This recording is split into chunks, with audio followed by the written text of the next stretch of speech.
Le temps révèle les vrais amis. Vous qui vous appelez amis, l'amitié ne se révèle pas après un mois, ni après un culte. L'amitié, des fois même, ce n'est pas après une année. L'amitié véritable, je peux dire aujourd'hui, c'est après 10 ans, même 20 ans, que tu peux savoir que tu avais vraiment des amis. Les amis véritables, lorsque l'un devient plus grand, vous demeurez ensemble et tu n'es pas jaloux de l'élévation de ton ami. Tu ne le critiques pas dans le dos. Vous ne faites pas de prières pour prier. Seigneur, révèle-nous s'il n'a pas touché à la magie. Parce qu'un ami ne soupçonne pas l'autre. Les amis s'aiment dans les bons et les mauvais moments. Le temps va révéler votre amitié. Vous qui vous appelez amis, le temps révélera si réellement vous étiez des amis. Au départ, on pense être des amis. Mais quand les temps et les circonstances arrivent, les fausses amitiés se détruisent. Les fausses relations se détruisent. Tu sauras un jour si celui qui t'appelle ami est un ami. Nous avons vu des amis tuer d'autres amis parce qu'ils n'ont jamais été des amis. Nous avons vu un homme tuer son ami pour avoir le pouvoir. Ils n'étaient pas des amis. Un ami d'une année, non, c'est une connaissance. Alléluia, c'est une connaissance. Et le nombre d'amis sur Internet, ce ne sont pas des vrais amis. Alléluia. Des fois, tu peux avoir 1 million d'amis sur Internet, mais tu n'as qu'un seul vrai ami. Celui qui t'a aimé dans le bas et qui t'a aimé dans le haut, et celui aussi qui t'a aimé dans le haut et qui continue à t'aimer dans le bas. Celui qui fait de tes guerres ses guerres, tes luttes ses luttes, pendant le temps, pendant longtemps, qui ne se fatigue pas de tes luttes et de tes guerres. Le temps révèle les mariages. Certains mariages, waouh, au début, une année, doudou, chérie, chérie, doudou, mon chocolat, ma gazelle. Mais après 10 ans, sorcier, démon. Pourquoi? Ce n'était pas un vrai amour. C'est pourquoi ne vous mariez pas par intérêt. L'amour par intérêt ne tient pas. Ça ne tient pas. Même si tu forces, il n'y a plus de vitesse. Ça ne peut pas avancer. Pourquoi? Parce que l'intérêt, lorsqu'il n'y a plus d'intérêt, il n'y a plus d'amour. Mais quand il y a l'amour, il y a l'amour. Alléluia. Ne vous mariez jamais par intérêt. Pourquoi tu l'épouses? Il a l'argent. On peut le chasser du boulot. Pourquoi tu l'épouses? Parce qu'il est élevé. Il peut perdre l'élévation. Pourquoi tu l'épouses? Parce qu'elle est belle. Elle peut perdre sa beauté. Mais je l'épouse parce que je l'aime. Je l'aime, je l'aime. Et quand tu aimes, tu aimeras. Et tu aimeras. Et tu aimeras toujours. Parce que l'amour demeure. Faites très attention, vous qui vous fiancez. Parce que je suis allé chez eux. Ils ont une belle maison. C'est la maison de son père. C'est la maison de son père. Il ne va pas te mettre dans la maison de son père. Pourquoi tu l'épouses? Elle a la taille. Elle peut grossir aussi.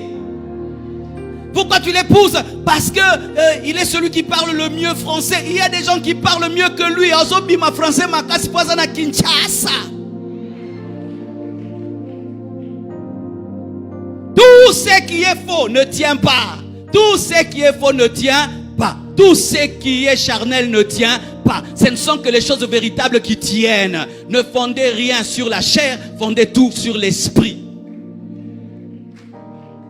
Frères et sœurs, même l'église, il y a des églises qui commencent, tu crois que c'est l'église, après tu te rends compte que c'était une entreprise familiale. C'est pourquoi moi je dis ceci au pasteur. Quand tu prends l'église, tu mets dans ta fondation familiale. Ce n'est plus l'église, c'est devenu l'héritage de tes enfants. Tu ne peux pas, je ne peux pas prendre l'église Compassion. C'est maintenant fondation Marcelo Tunasi. Non, ça c'est l'église de Dieu. J'ai mes choses à moi que j'ai fait. J'ai mes affaires que j'ai fait. Mais ces affaires, l'église n'est pas dans mes affaires. Ça ce n'est pas une affaire de Marcelo. J'ai mes affaires. Alléluia. Mon fils deviendra pasteur si Dieu l'appelle. Si Dieu ne l'appelle pas, il ne sera pas pasteur parce que ce n'est pas l'héritage de la famille Tunasi. Mais il y a des choses qui ont commencé comme ça. Mais après, vous voyez, le fils du pasteur, il n'a pas l'onction. Il ne craint pas Dieu. Il ne prie pas, mais il est pasteur. Oh, le temps a révélé que ce n'était pas l'église, c'était un ligablo. Et donne-moi la main, moi je prêche à moi. Le temps révèle les motivations. Pasteur, je vais travailler avec toi. Je vais travailler avec toi. Je vais travailler avec toi. Dieu m'a dit, Dieu m'a dit, Dieu m'a dit. Après, tu vois, c'est l'argent, l'argent. Tout le monde a clarté, tout le monde a clarté. Yo yakiko mona, to yakiko yoka. Ah oui, on a eu des fils spirituels comme ça. Oh pasteur, Dieu m'a dit de travailler avec toi, de travailler avec toi. Tu penses qu'il vient pour la parole, pour la formation? Non, lui vient pour l'argent. Il vient pour l'argent. Certains, pasteur, tu es mon père, tu es mon père. Tu lui donnes, il a une grande église. Maintenant, il te manque du respect. Pourquoi? C'était faux. Le temps révèle les rebelles, les déloyaux, les ingrats. Le temps révèle les buts et les motivations. Tu vois à Kinshasa, lorsque quelqu'un seulement commence à te montrer la route comme ça en souriant, tu sais que c'est pourquoi. Si seulement on te sourit en cours de route, c'est pourquoi. Tu sais que c'est l'argent. Après, quand il va te pousser, il va te montrer la route. Eh, viens. Après, viens, banou. Et il y a des gens qui sont comme ça. Pasteur, banou. Banou. Qu'est-ce qui te motive? Si ce qui te motive, ce sont des visées, au lieu de la vision de Dieu, tu vas perdre ta motivation. Je te dis frère, si ce qui te motive, c'est une visée charnelle et ce n'est pas une motivation pure, tu vas perdre ton zèle.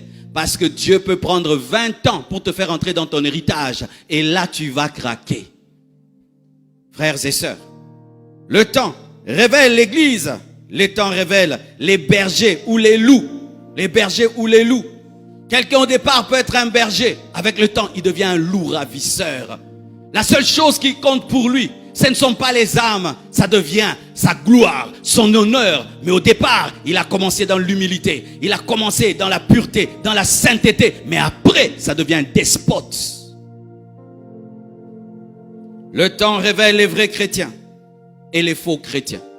Tous nous nous disons chrétiens. Frères, un jour, la vie va révéler qui est chrétien. Tous nous disons enfants de Dieu, j'aime Dieu, j'aime Jésus. Mais un jour, la vie va révéler qui est vrai chrétien. Le jour de ta tentation. Le jour où tu auras une tentation à ton goût. Parce qu'il y a des tentations, tu remarques que le diable ne te connaît pas. C'est comme si tu n'aimes pas le foufou. Satan te propose le foufou. Tu vas manger?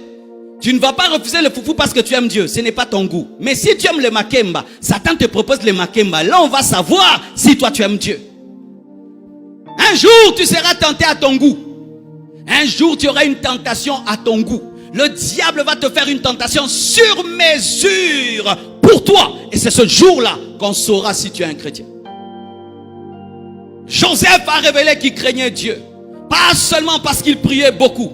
Il a été tenté par la femme de son patron, une égyptienne, une femme raffinée. Il a dit non, il a préféré la prison que d'aller avec cette femme-là. Un jour mes frères, l'église, en chant en tendance, c'est bien. Mais un jour, tu auras une tentation qui révélera ce jour-là si tu es un vrai ou si tu es un faux.